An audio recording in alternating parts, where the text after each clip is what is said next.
بسم الله الرحمن الرحيم. وعباد الرحمن الذين يمشون على الأرض هونا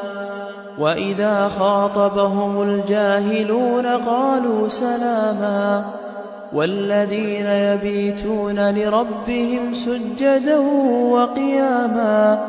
والذين يقولون ربنا اصرف عنا عذاب جهنم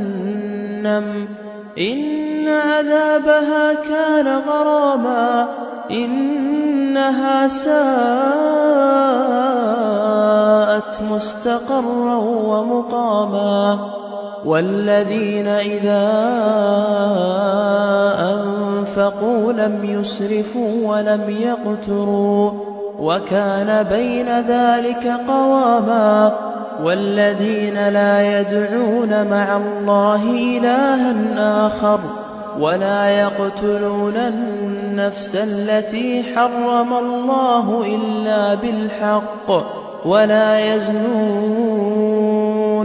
ومن يفعل ذلك يلقى ثاما يضاعف له العذاب يوم القيامة ويخلد فيه مهانا إلا من تاب وآمن وعمل عملا صالحا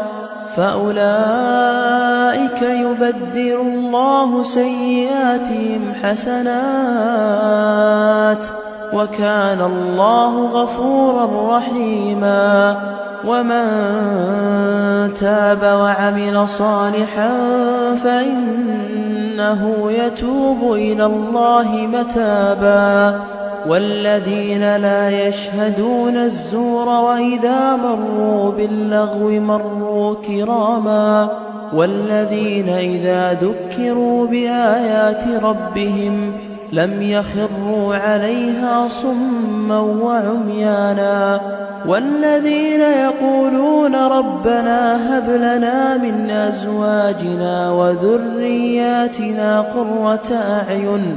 واجعلنا للمتقين إماما أولئك يجزون الغرفة بما صبروا ويلقون فيها تحية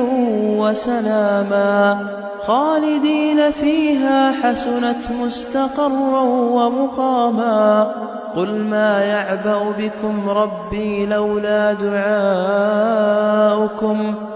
فقد كذبتم فسوف يكون لزاما